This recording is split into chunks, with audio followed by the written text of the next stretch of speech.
Coucou tout le monde, j'espère que vous allez bien. Aujourd'hui, je vous propose de faire des pochettes, des enveloppes en fonction des papiers que vous avez. Je m'explique. Par exemple, ici, j'avais certainement voulu faire un tamponnage pour vous montrer lorsque j'ai reçu ce tampon. J'ai attrapé un papier, j'ai tamponné. C'est resté comme ça, je ne l'ai pas utilisé. Ici, c'est une impression, je ne la trouve pas plus top que ça. Elle n'est pas nette, ça ne me plaît pas.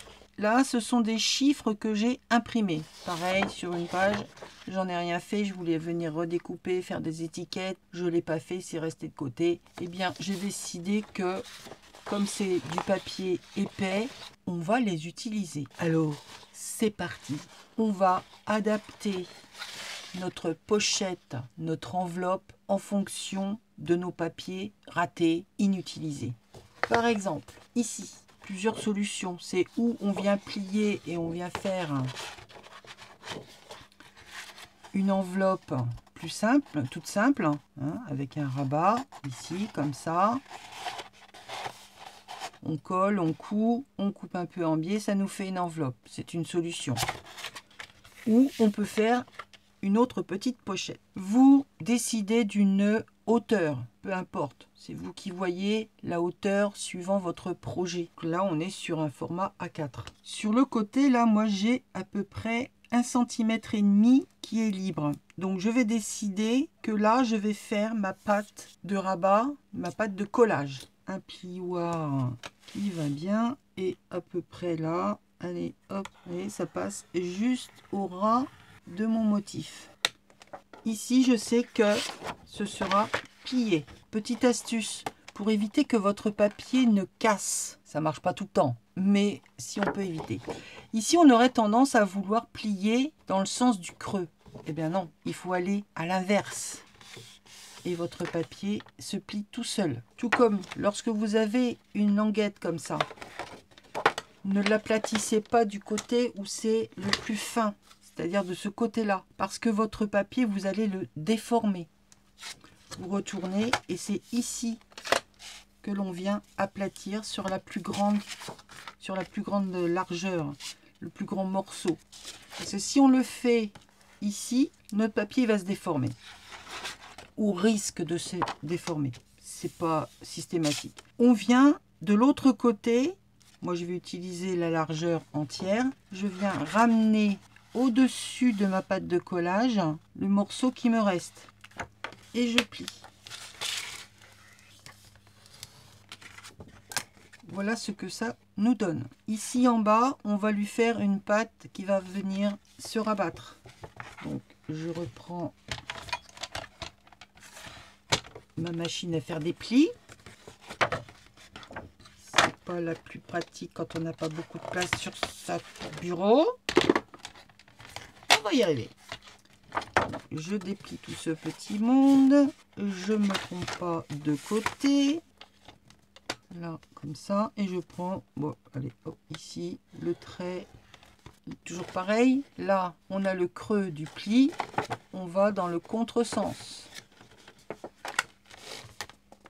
Et on marque le pli du bon côté. Avant de couper quoi que ce soit, on fait vraiment toutes nos coupes et on décide de la hauteur. Maintenant, c'est suivant votre projet. Je ne vais pas la faire trop grande, mais on va dire que ici, à peu près, je vais faire mon pli et ensuite, je viendrai faire ce qui me servira de rabat. Je viens faire mon pli. Et au-dessus, je décide de la hauteur de mon rabat et je coupe. Donc ici, on se retrouve avec plein de plis, des choses qui vont être inutiles. Alors, on va les couper. Comment savoir ce que l'on doit couper? Ici, on rabat. Là, on sait que c'est notre rabat de pochette. Donc ça, on le garde. Ça aussi. Donc là, j'enlève. Alors, je vais vous mettre ça avec un petit coup de crayon. Ici, on coupe. Ici, c'est pareil. On va venir couper. Là, c'est ce que je garde parce que ça va venir se recoller derrière. Donc ici, je coupe. Et ça, j'en ai pas besoin. Je coupe également. Alors, on coupe. Lorsque vous coupez et que vous avez déjà fait vos plis, faites votre coupe pas sur le pli, mais légèrement à l'intérieur de votre projet. Ce sera plus joli. Parce que si vous mettez au-dessus, ben on va voir le pli. Dessus, là, ça va gêner quand on va venir recoller tout ça. Il faut couper vraiment à l'intérieur du projet. Et je m'arrête ici. Je fais la même chose de l'autre côté. Alors ici, je sais que c'est mon rabat. Donc là, je coupe en biais. Et pareil, je coupe au-dessus de mon pli, à l'intérieur de mon projet. Alors, c'est pas toujours évident de voir le pli. Nous avons fait notre retour de pochette. Là, c'est pareil, je viens enlever. Ici, ça va être mon rabat, donc je coupe en biais. Je viens enlever les petits coins qui me gênent. Je coupe en biais aussi. J'aurais pu couper en biais l'autre également. C'est toujours pour une histoire de laisser de l'aisance pour le collage, pour pas que ça gêne. Voilà. Et en haut, pareil. Et je coupe en biais pareil ici. Nous avons fait notre pochette. Maintenant, on va penser à comment on va fermer notre pochette. Ou c'est simplement, voilà, on la laisse comme ça. Mais bon, il y a toujours ce petit machin là qui va nous gêner, qui va rebiquer, qui fait pas terrible. Plusieurs solutions où on vient faire une attache à l'américaine.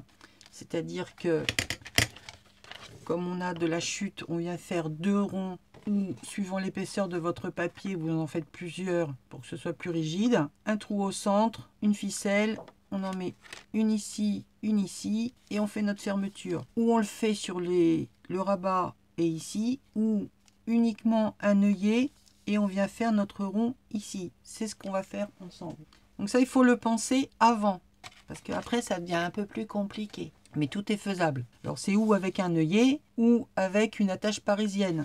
Par contre, l'attache parisienne, pour lorsqu'on viendra mettre notre éphéméra, ce qu'on aura à mettre dedans, les petits goodies, il faudra venir cacher les pattes de l'attache parisienne pour pas que ça abîme ce que l'on va mettre dedans. Alors, the creux-pedal ou tout autre outil qui fait très bien l'affaire. Donc on va dire que c'est à peu près...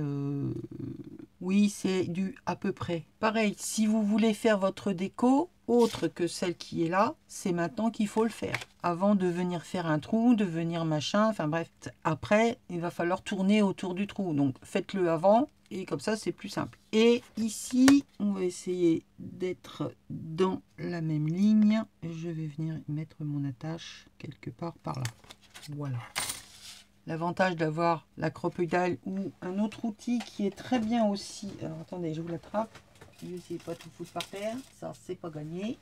C'est cet outil. Alors c'est Artemio qui fait ça, mais je pense qu'on doit le trouver dans d'autres marques. Ou pas du tout dans le matériel de scrap. Essayez de chercher qui pourrait bien se servir de ce genre d'outil. Eh bien nos maris, tout simplement, pour venir faire des petits trous. C'est un emporte-pièce. Alors vous allez le trouver dans ceux qui font de la couture, notamment sur le cuir. Mais là, comme ça rentre dans un domaine particulier, ça va vous coûter un bras. Le mieux, c'est d'aller voir dans le matériel de bricolage. Parce que ça, c'est pour faire des trous, ni plus ni moins. Alors il y en a, ça va être un marteau. Ici, on appuie dessus et ça fait un système de vis. Et on peut venir comme ça. Là, c'est le petit, alors ça se dévisse comme ceci. On change l'embout. Là, on choisit celui que l'on veut. On remet comme ça. On range. On met l'embout. On remet la vis. Et voilà. On vient se mettre là. Et on tourne. Et ça nous fait notre trou. Quand on n'a pas la creux-pedal qui nous permet d'aller jusqu'au milieu lorsque l'on a de la distance, c'est l'outil qui va bien. Je fais la même chose ici. Et ça nous fait un superbe petit trou. Voilà, petit outil sympathique. Je vous mettrai éventuellement un lien si vous êtes intéressé. Parce que mine de rien, cette petite chose, maintenant je ne sais pas combien elle peut valoir. Mais quand moi je l'ai acheté, ça coûtait quand même un petit quelque chose. Parce que c'est Artemio, parce que c'est de la marque, parce que c'est du scrap. Pensez à aller voir dans d'autres domaines si vous ne pouvez pas trouver le même genre d'outils. Alors oui, ce sera pas, voilà, la crocodile, le machin, le ci, le ça. Mais quand on débute, on n'a pas forcément le budget, on ne sait pas si ça va nous plaire. Il y a des outils, et bien, il faut essayer de trouver ce qui peut remplacer. Qui va avoir besoin de ce genre de choses pour aller le trouver ailleurs. C'est comme beaucoup de choses. Ça, c'est le make-up. Ces pinceaux-là, vous êtes beaucoup à me demander où je les ai eus. Alors, ça vient de chez Innovart. Je vous remettrai le lien en dessous. Ils sont vendus par 3. Donc, il y en a un gros, un moyen et un petit. Le gros, je ne sais pas où il est. Moi, je me sers essentiellement de celui-là. Vous me voyez beaucoup utiliser le petit. Donc, ils sont vendus par 3, mais ils sont vendus aussi à l'unité, notamment le petit. Donc, je vous remettrai le lien en dessous et vous pouvez les trouver en make-up. Essayez de voir. De toute façon, on prend beaucoup ou de la cuisine ou du make-up. Petite astuce. On met un œillet ou une attache parisienne. Allez, je fais comme si vous n'aviez pas de crocodile. Donc, pas de possibilité de mettre un œillet. On vient mettre une attache parisienne. Je fais mes disques, mes ronds pour faire mon attache. Hop et hop. Alors, je prends une trouilloteuse toute simple, hein, à trou unique, ou si vous avez la machine pour faire dans les classeurs, bah, c'est exactement la même chose. Et j'ai une petite perfo ronde que j'avais prise quand j'étais chez Stampin' Up qui fait 1 pouce. Ça me va très bien pour faire mes cercles. On fait nos ronds. Moi, j'aime bien quand il y a de la matière, quand c'est vraiment rigide. Donc là, je fais 3. On les colle, un atoll.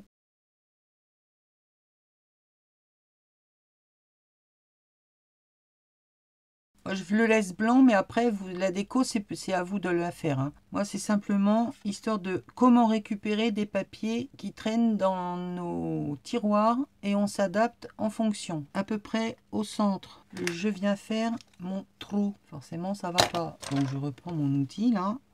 On n'oublie pas éventuellement de prendre la ficelle. Si vous voulez que ça vienne s'attacher au-dessus comme ça, moi je le vais faire dans l'autre sens. Donc ma ficelle, je vais l'attacher ici. Une attache parisienne. Allez, on va prendre une petite attache parisienne. Si vous pensez que ce n'est pas suffisamment épais ici, eh bien, vous refaites... vous refaites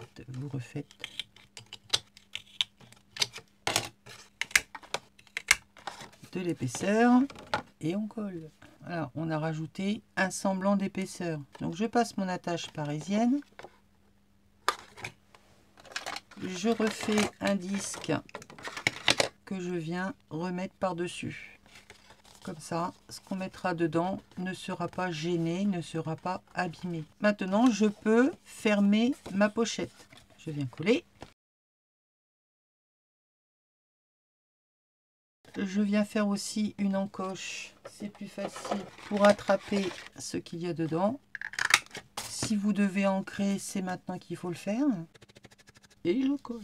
Une petite bout de ficelle qui va bien. Mon attache parisienne.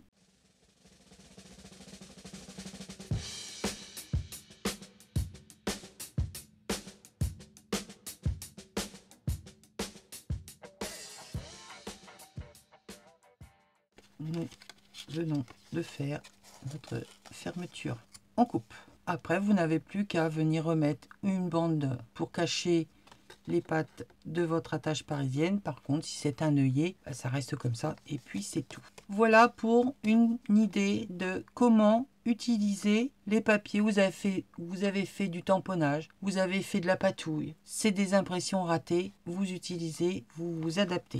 Deuxième pochette. On va s'attaquer aux impressions ratées. Ratées pour rater, on va les flouter encore plus. Je vous en avais déjà parlé lorsque j'ai fait le mini junk avec la couverture faux cuir, mais je vous avais pas montré comment on fait. Vous n'aviez pas vu le résultat. Alors des fois ça peut marcher, des fois ça marche pas. Ça dépend du papier, ça dépend de votre encre. Donc on va essayer.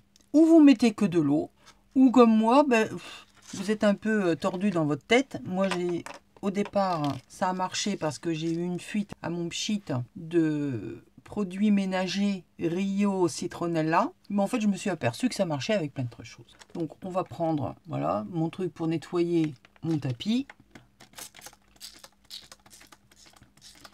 Et je viens tout simplement, nickel, il réagit. Je viens pulvériser dessus. Alors, j'ai essayé de vous agrandir, que vous voyez la transformation.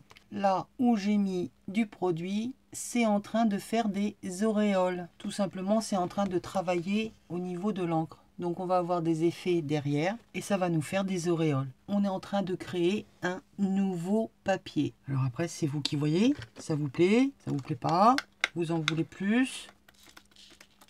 Je vous dis, vous pouvez essayer avec de l'eau ou un produit quelconque. J'ai l'impression que ça revient exactement au même. Donc on laisse sécher, on laisse bien travailler, ça va nous faire des auréoles parce que ça repousse l'encre, ça va nous faire des grosses taches. Donc, à vous de voir jusqu'où vous voulez avoir votre papier avec des auréoles. Donc on laisse sécher et je vous montre le résultat juste après. Allez, on reprend, c'est sec.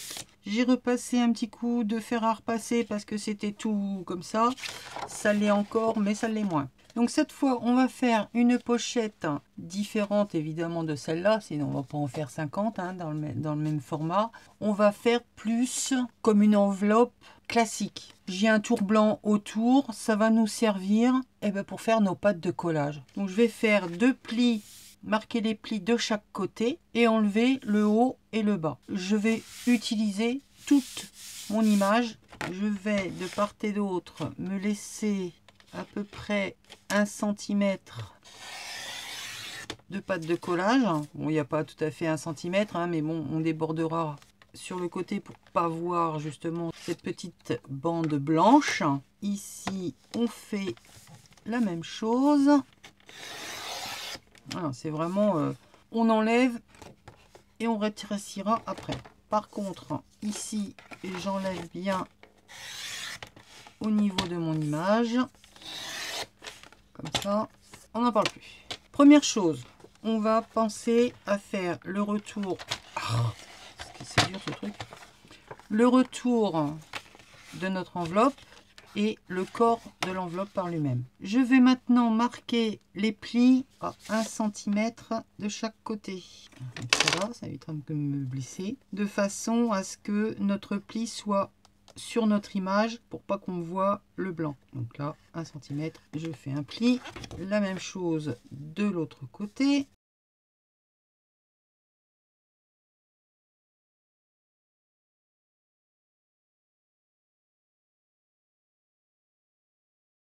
Je viens faire mon rabat, peu importe la dimension.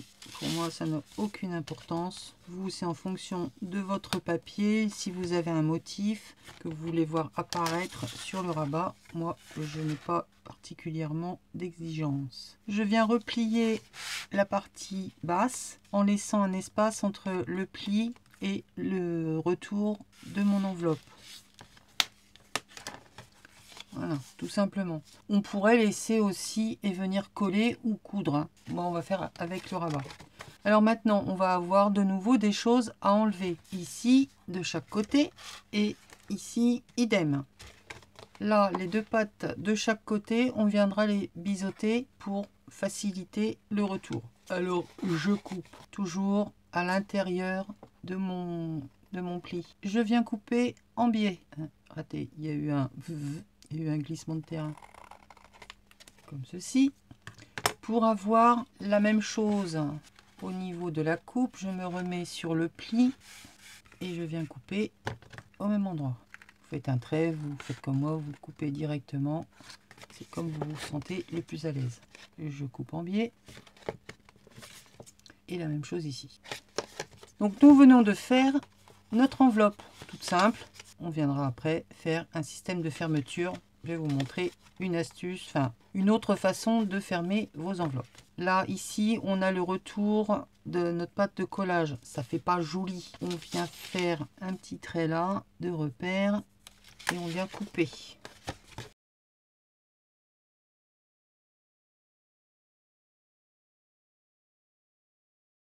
Je coupe en biais et c'est fait. Je replie, comme ça on ne voit plus les petits bouts dépassés. On ancre, on colle. On peut venir faire une encoche.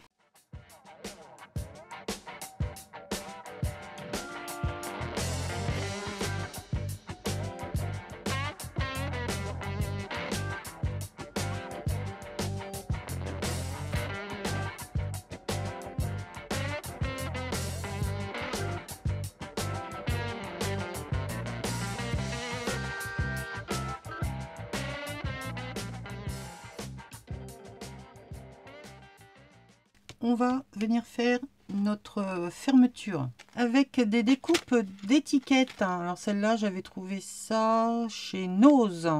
J'ai découpé une base. Là, celle qui est ajourée. J'ai redécoupé qui va nous servir de languette de fermeture. Je l'ai découpé 2 fois, comme ça, ça va nous faire la partie qui va venir se glisser dessous et qui va être rattachée ici avec une attache parisienne. C'est une solution. Donc tout ça, ça va être collé.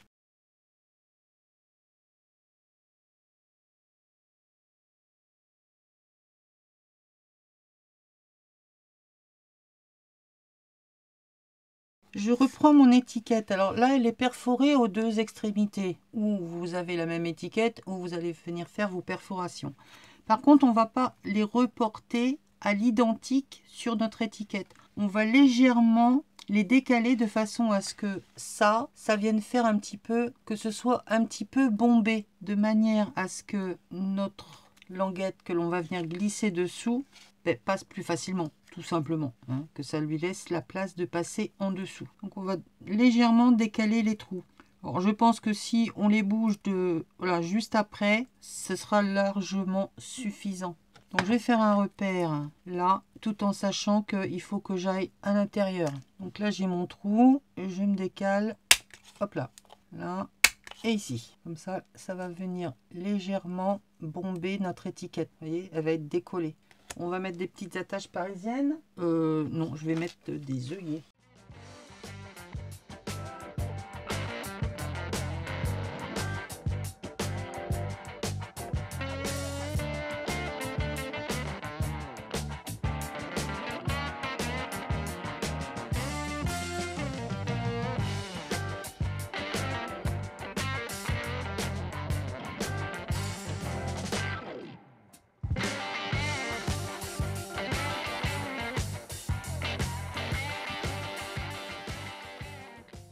Même que, à la limite, c'était de trop. C'est pas grave, c'est pas grave, c'est pas grave. Ouais, c'est beaucoup de trop même. Ça ne me plaît pas.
Voilà, j'ai rectifié. C'était un peu trop au niveau du bombé, donc j'ai remis une bande derrière, j'ai repercé comme ça, tout est ok. Alors maintenant, on va venir placer notre étiquette à peu près au centre. Alors, on pourrait très bien justement oublier ce système de fermeture et venir coller la base de notre étiquette et voilà, notre enveloppe serait fermée comme ça. C'est une idée, hein. Moi, je vais venir attacher cette petite languette ici avec une attache parisienne de façon à ce que ça nous fasse comme un genre de flippette et qu'elle vienne se glisser dessous. Ça vous permet d'avoir plusieurs solutions plusieurs idées. Donc à peu près au milieu, on va pas faire de bêtises, il faut que ce soit comme ça. Allez, ça ira bien. Hop, ici, j'ai fait un repère. Je viens faire mon petit trou. Il est où? Il est là. Mon attache parisienne. Ça, est-ce que je le colle? Ouais, on va le coller. Donc ça, c'est la même étiquette que j'ai pliée en deux. Hein. Je sais pas si je vous l'avais dit. Si je ne l'avais pas dit, et ben maintenant c'est fait. Pourquoi je le passe dedans? Pour que ça colle plus vite.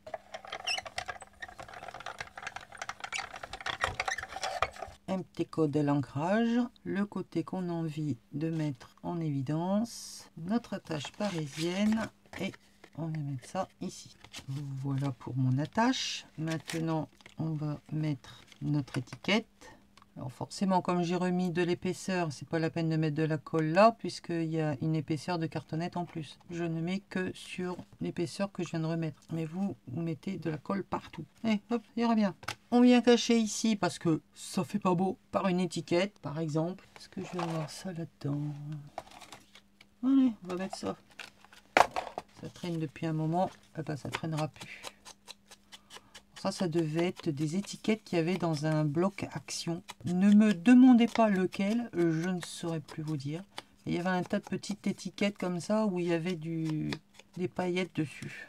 Eh ben, ça va venir ici pour cacher mon attache parisienne. Quand je vous dis que je scrape avec ce que je trouve sur mon bureau, vous avez l'exemple parfait de la manière dont je scrape. Je ne sais jamais ce que je vais faire à l'avance. J'ai une idée, mais c'est tout.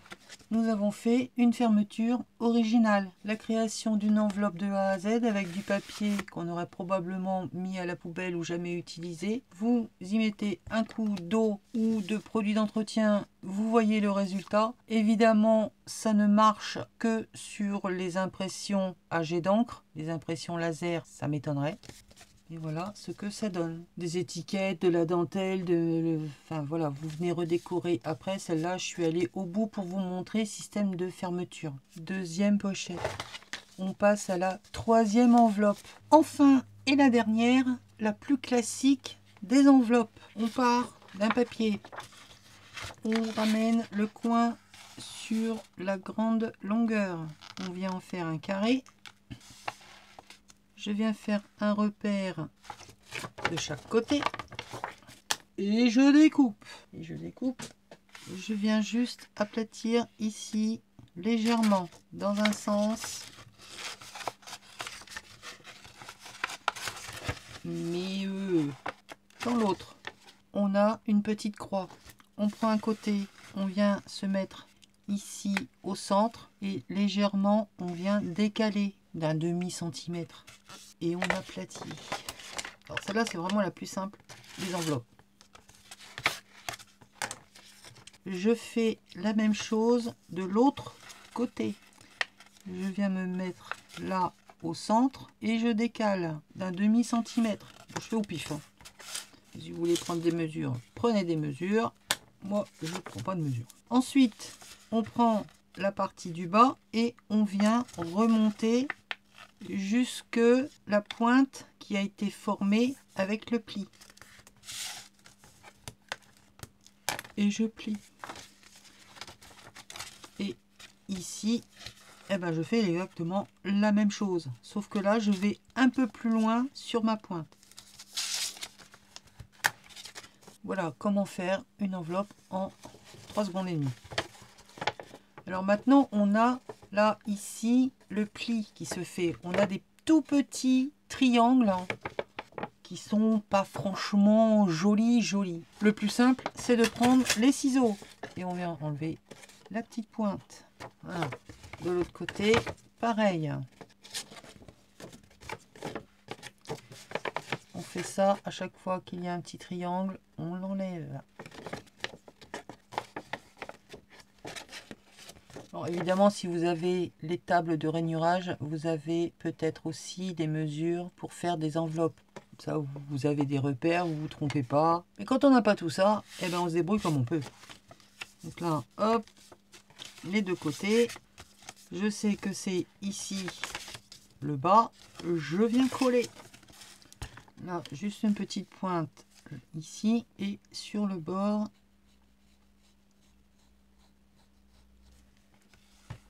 Et encore. Nous avons fait une enveloppe. On ne s'est pas préoccupé de ce qu'il y avait dessus, hein. Les écritures tombent là où ça tombe. Et la déco, bah après, c'est comme vous voulez. Voilà, petite vidéo pour vous montrer comment faire vite fait avec des papiers de récup. Une fois de plus, peut-être destiné à la poubelle, ou que bah, justement vous ne voulez pas jeter mais que vous n'utilisez pas non plus. Ça vous permet d'utiliser de façon différente une enveloppe carrée, l'enveloppe avec l'attache américaine et celle-ci qui est un peu plus sophistiquée. C'est pour ça que je suis allée jusqu'au bout de la déco pour vous montrer en plus un système de fermeture original. Alors, moi je trouve que c'est super sympa. J'espère que cette vidéo vous aura plu. Elle est un petit peu longue. Après, il y en a qui aiment, d'autres moins, mais des fois on ne peut pas faire autrement. Je vous fais des bisous, je vous dis à bientôt pour une prochaine vidéo. Bye!